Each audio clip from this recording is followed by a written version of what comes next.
Hello, everyone, and welcome to Full Time, where we take you around the world of soccer, locally, regionally, nationally, and internationally. Full Time is presented by the Game Sports Podcast and powered by 91 Network. You're listening to Season 5, Episode 11 of Full Time. I'm your host, Daniel Scarpino, and with me is our co host, Gitano Gallo. Before we begin today's show, Full Time is sponsored by Little Caesars Pizza.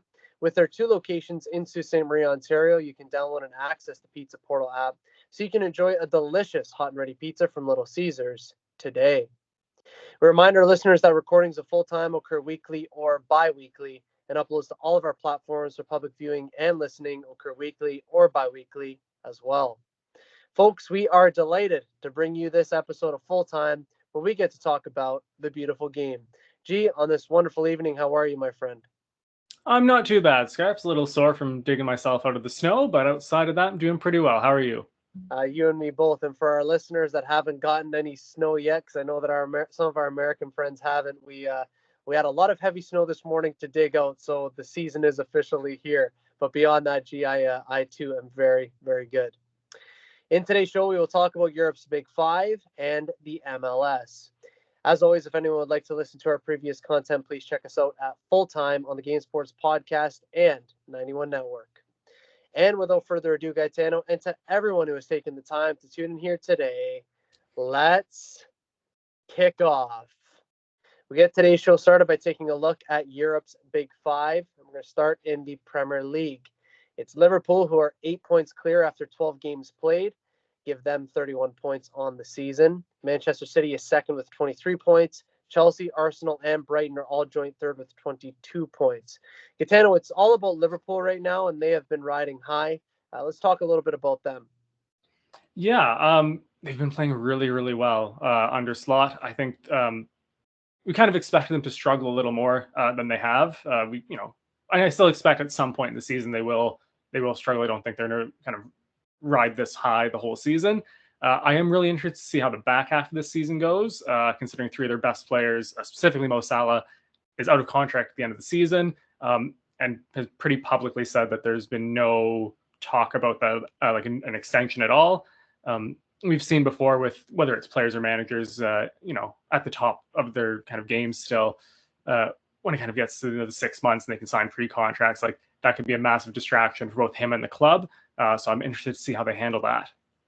Yeah, so am I. And I was really surprised as well, given how good Liverpool has been doing and how good things have been going, quite frankly, that he would come out and say that he's more out than he is in Salah. But regardless, it is what it is. I also think at some point they're going to hit a rough patch. But when that will come, that remains to be seen. And in the relegation zone, Southampton is still bottom. Crystal Palace is a place above them, and Ipswich Town is also in the relegation zone. They are on level with points and with Wolves, but Wolves have a slightly better goal difference. So Gitano, there's a couple of teams around the relegation zone, the likes of Leicester City and Everton as well. It probably is worth mentioning that Leicester City have officially sacked their head coach, Steve Cooper, as manager, not just head coach. He is the first of the managers to be sacked this season in that sort of relegation fight. So what can be said in terms of the bottom of the table right now? Yeah, I think it's a lot tighter than we were kind of expecting. We've been hoping for Crystal Palace to kind of find another level and get out of there. They've still struggled. Ipswich did pick up a pretty credible draw against United last weekend, which is fantastic for them. But yeah, it's just a lot of stagnation at the bottom, I guess, is probably the best way to put it. Like nobody's really put kind of any like steps forward to kind of separate themselves at all from that group, which is kind of shocking. So you'd expect, one club, get a big win, kind of get that little bit of distance, but everyone's just kind of been struggling together. It's really not what we are used to seeing at the bottom of the Premier League table. Yeah, I'm with you on that. And just based on how things have been going, I almost have a little bit more confidence in Wolves now than I do Crystal Palace. I've always thought that Wolves would get themselves out of the mess that they started this season in because they had a very difficult start to the season. But I actually have a bit more confidence in Wolves now than I do Palace. But things remain to be seen. Only 12 games played, so still lots of times for shakeups to happen there. Out in Italy, Serie A, it's just the coolest thing that you've ever seen, really. Napoli are at the top with 29 points. And then you've got 4 teams that are joint second with 28 points. Unbelievable. Atalanta, Inter, Fiorentina, and Lazio. And then Juventus is 6 with 25 points, so right behind them as well. Gitano, it's another week in Serie A, and it's another thrilling look at the table, isn't it? It's just fantastic. And like every week we're looking at the table and it's like two or four of the top 6 and 8 teams are like playing each other. It's just like I don't know what has happened in Italian football the last couple of years, but like this is far and away the best title race in Europe. Napoli have looked so good, and then the game that they did lose, the 3-0 to Atalanta. Atalanta looked like the Europa League winners from last year. Just phenomenal. I don't know, whatever is in the drinking water in Italy right now, like keep it coming. Yes, for sure. And it's just a matter of who's going to step up next, because there are going to be teams who I don't even think it's going to just be these teams who are going to be in the mix. I can always anticipate that someone else is going to come in sooner rather than later. So long may that continue in City. La Liga out in Spain keeps us watching and examining the happenings of the league. Barcelona remain top with 34 points. Real Madrid is second with 30 points. Atletico Madrid is third with 29 points. And Villarreal sits fourth with 25 points. Gitano, your thoughts right now on La Liga? Yeah, well, last episode we were talking about how Barca kind of not run away with it, but they were getting a healthy lead. But a 1-0 loss to Sociedad and then a draw with Celta Vigo has kind of seen that lead evaporate. It's only 4 points between them and Real Madrid. And Real Madrid also have a game in hand, so that's huge for them. So I'm liking there's a little more parity now that we're seeing there. We're going to really see what Hansi Flick is made of. Not that we don't know what he's made of as manager, but this is the first real struggle his Barcelona team has seen. So I'm really interested to see how this kind of plays out from here. And Real Madrid seem to be finding a little bit of form. Mbappe still kind of hasn't hit the ground running yet, but seems like they're like slowly kind of piecing it together. So it's kind of Barcelona kind of coming down a little bit, Real Madrid on the rise. It's should be an interesting next couple of weeks here. It should be, and when a team gets pushed, that's when you get to find them out. So we'll see what Barcelona is truly made out of. Germany's Bundesliga is still all about Bayern Munich. They remain unbeaten and have 29 points to their name. Second to them is Frankfurt with 23 points. RB Leipzig is third with 21 points. Leverkusen hold down fourth currently with 20 points. Gitano, it seems to be Bayern and everyone else pretty much. Your thoughts after 11 games played out in Germany's top flight? Yeah, I keep saying this about Vincent Company. Like, this is not like an easy job. Bayern Munich is not like a walk in the park of a job. And for this to be his first major European club, having spent some time at Anderlecht, like, and at Burnley as well. But like Bayern Munich or Bayern Munich, and just the almost like nonchalantness of how quickly he's taken them to this level it's pretty incredible. But they do play Borussia Dortmund this weekend. If there's any team that's going to kind of step up, I feel it's the classicer. Like they have to, like it's going to be an insane game. If any team's going to kind of, I think, knock them off their perch a little bit, I think it might be Dortmund. They might step up to this, so I'm really excited to see how this goes. Yeah, I'm looking forward to seeing that game and the result of it, of course. But right now, Vincent Company confident, and his team also playing with a great deal of confidence.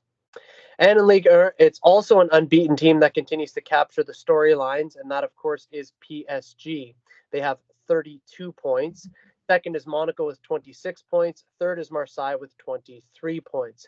Gitano, it's contribution by committee for PSG this season so far. Let's talk a little bit about them. Yeah, they've like an actual team, which is not something we've ever really said about them. It's always the joke has been like, it's 11 guys, or it was a couple guys and Messi and Neymar and Mbappe, like, but they look really good. You're kind of seeing goal contributions spread a little more evenly across the squad than we're kind of used to seeing from them. Even back in the days, and it was just like, boot the ball up to Ibra and let him score. Same with Cavani and Lavezzi. But seeing like Barcola, Kang, and Lee and Dembele kind of splitting the goals, João Neves, Dembele, and Hakimi splitting up the assists. Like, it's just a really nice balance in their attack. And then defensively, they are, I think, still a little suspect, but they're also quite young at the back too, but they're holding their own. Yeah, they're holding their own, and again, playing like a team, and maybe that's exactly what was needed over there. Again, long season left to go, and they still got some work to do in Europe, which we're going to talk about next episode. But it looks like things are the path is paved for them, shall we call it? Let's now jump on over to the MLS playoffs. The conference semifinals have just wrapped up, and now it's on to the conference finals. But before we get into reviewing the conference semifinals, Gitano, in one word, please summarize these games that just took place in the MLS. Chaos. Chaos. It was, yeah. I think that's the best way to describe it. Yeah, I would agree with that. I was going to say shocked, because that's we're going to get into our picks here shortly. Neither of us did good because there were some pretty shocking results and things that maybe you wouldn't expect to happen. Certainly happened, and we're going to talk about right now what took place in those 4 games. And first, let's talk about the Battle of New York between New York City and the New York Red Bulls. In a game dominated by New York City, it was the New York Red Bulls who would pull off the win by a score of 2-0. Gitano, not just from a viewership perspective, but from a statistical perspective, it's kind of hard to fathom, at least it is for me, just how New York City didn't win this one. But I'm going to pass it over to you for the analysis. Yeah. So, like, obviously, like, I'm going to go with the stats here because it's a little easier to, like, describe, like, 71% possession, 2.8 expected goals compared to Red Bull's 0.88 goals, 25 shots to Red Bull's 9. Like, just, it was outright domination. And the Red Bulls are very lucky, that, their finishing was really, really good. I think you replay that game 7 or 8 more times, like, New York City win comfortably every time. But that's the sport. That's soccer. They couldn't finish their chances. Red Bulls were clinical with their couple of chances, and that's all it takes. Simple as you don't score, you don't win. And this sport is really, really funny, especially when it comes to that. So, again, as shocked as I am and as chaotic as it may have been, to your point, we can obviously understand that the Red Bulls are through and New York City are out. Next, it was LAFC who went up against Seattle. And why wouldn't it be another shocker? It's Seattle who upset LAFC and win by a score of 2-1. Again, Gitano, this was something that most people didn't see coming. I know we both didn't, but try and help us make sense of it. There's no, like, statistical thing I can say. Well, this Seattle just shows up in the playoffs. We've seen it them for, like, nearly a decade now. They've gone from, like, having obviously fantastic regular seasons as well, but we've seen them be kind of mediocre to bad in the regular season, squeak into the playoffs, and then they just crank it up to 12. And that's basically just what they did to LAFC here. They're just, I hate them, like, with like a burning passion. I despise Seattle Sounders Football Club, but they are just, like, exactly what you like. If you were to describe how you want a team to play, specifically, like, not that there's a big difference. Well, there is a big difference between, like, North American soccer and, like, European, but, like, North American, like, playoff soccer, like, they just have it down to a T. It's incredible to watch. And, like, yeah, like, they didn't get particularly dominated by LAFC. Relatively even outside of maybe shots, but only a couple, like, difference between shots on target. But, like, they're able to soak up that pressure, keep their composures, lock in, and then when they get the chance to break, they take them. They're just, I hate giving them praise, I really do, but they are just fantastic when it comes to the playoffs. Yeah, praise where praise is due, and I don't particularly like giving them praise either. However, yeah, in the playoffs, they always seem to turn up. They're always there, and they get past LAFC, which surprised a lot of people in the MLS realm of things. Orlando City played against Atlanta in another conference semifinal. Orlando City were diligent and professional as they win it by a score of 1-0. Gitano, dissect this one for us. Yeah, I don't want to rip on Atlanta too hard here, but I think they were still very much riding the high of knocking out Inter Miami and Messi. And I don't want to say maybe they underestimated Orlando City, but I don't think they were fully prepared for it. I don't think they were at their best for it. And Orlando City capitalized. They played really, really well, created a lot of chances. Possession was relatively even, but, like, just the flow of the game kind of always felt like it was flowing at Atlanta United's end. And rightfully so. I think they go through. I think so too. And sometimes you can get knocked off your perch pretty quickly after you come off of something so monumental and something so big. So it kind of does make sense that did in fact happen. And finally, the LA Galaxy took on Minnesota, a game that had a little bit of everything in it, not to mention quite a few goals. that would see LA Galaxy come out on top by a score of 6-2. Gitano, lots to discuss in this game here. There was a red card. There were many things that happened in the game, but I'm going to hand it over to you for the analysis on this one. Yeah, LA Galaxy have been on a roll these playoffs. They put 9 past Colorado in 2 legs in the previous round. So for them to put up a 6th spot here is not the biggest surprise, which is pretty insane to say. But yeah, they just this was domination, like kind of seen from start to finish and like followed through with. The red card was pretty late, and there was a couple goals after that, but even then, it was still a pretty comfortable victory regardless. LA Galaxy just dominant early. Yeah, dominant indeed, and they showcased themselves to look poised going into the conference finals coming up very soon. So to review our picks, Gitano, we both go 1 for 4, just awful on our part, really. We usually are quite good with these, and if you look back on every episode that we've ever recorded, we have been very good. But you had Orlando City correct, and I had the LA Galaxy correct. So again, there were some big surprises this year, wasn't there? Yeah, and I mean, like, that's the beauty of MLS is that it's like, even like Messi and co going out like early, like there's just always surprises, especially it's single knockout, it's like single loss knockout. Like it's just all it takes is that 90 or 120 minutes, and yeah, lots of surprises. But that's MLS. It is, and that's football, right? Anything can happen. It's our favorite quote here on this show. And what we're going to do now is we are going to take some time here to preview the upcoming conference finals. Gitano, only 4 teams now remain in the MLS playoffs, and of these 4 teams, after this upcoming weekend, 2 of them will be advancing to the MLS Cup final. We truly are approaching an unbelievable time in the MLS season. Let's now take a look at those conference finals matchups. First, it's going to be Orlando City up against the New York Red Bulls. Gitano, who is going to punch their ticket to the MLS Cup final in the playoffs here, and why? This is a tough one. I mean, like, they're both pretty tough. But I think they probably, in terms of the roster construction, is probably the most even. There's a lot of star power on both sides.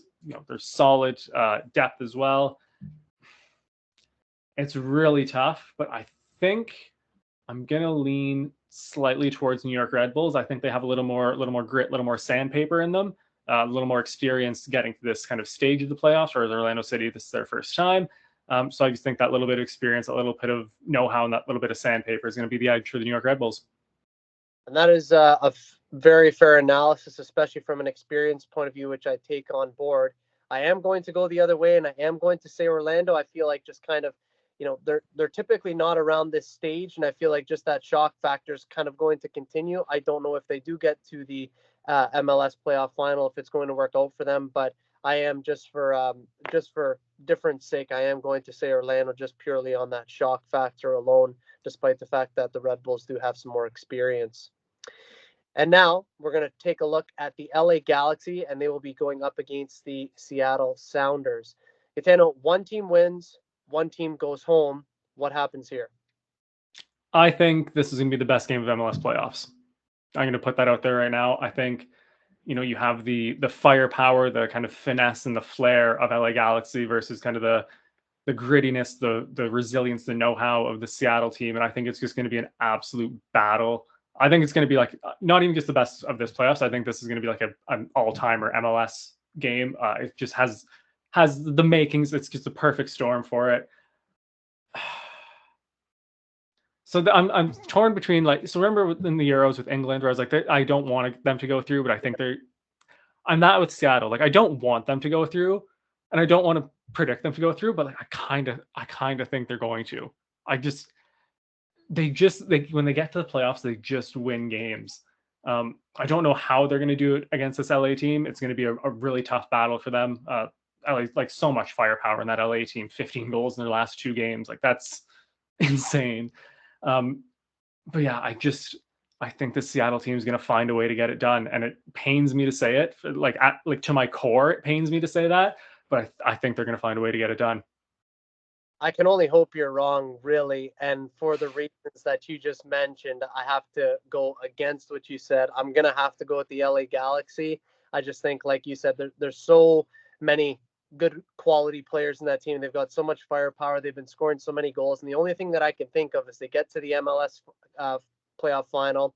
They end up winning it, and then it's the case of look at the playoff run that they had, how dominant they were, and it makes sense that they win. So that's kind of what I'm banking on, because it would hurt me very much to see Seattle go through. So in the end, Gitano, you'll take the Red Bulls and Seattle to get to the MLS playoff final.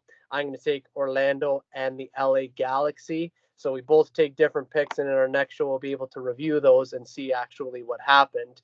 The MLS conference finals will take place this Saturday evening on your local television sports network at 7:30 and 10 p.m. Eastern Time. Can't wait. This is Daniel Scarpino and Gitano Gallo, and you are listening to Full Time on the Game Sports Podcast and 91 Network. A reminder that Full Time is sponsored by Little Caesars Pizza. You can download and access the Pizza Portal app for any of the 2 locations in Sault Ste. Marie, Ontario. Have a delicious hot and ready pizza from Little Caesars today. Ladies and gentlemen, that is Full Time. As we bring today's show to a close, we want to extend our thanks to each of you for tuning in this evening. Thank you for your continued support. G, it was short, it was sweet, but very well done tonight, sir. Yes, it was short, sweet, to the point. It's nice to be back from holiday and rip right into one of these. So it was excellent episode.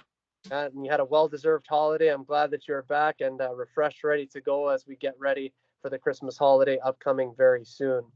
A reminder to our listeners that the next episode of Full Time will be recorded the week of December 2nd, 2024. In that show, we will take a look at Europe's Big Five, the Champions League, and the MLS. As always, we will keep everyone in the loop with all the happenings in the world of football. For weekly content, make sure to hit like, follow, and subscribe to all platforms of both the Game Sports Podcast and 91 Network on YouTube, Spotify, Apple Music, Facebook, Instagram, X, TikTok, and Podbean. On behalf of both Gitano Gallo and myself, we want to thank you for tuning in to Full Time. We look forward to seeing you at kickoff next time back here on the Game Sports Podcast and 91 Network. Best always.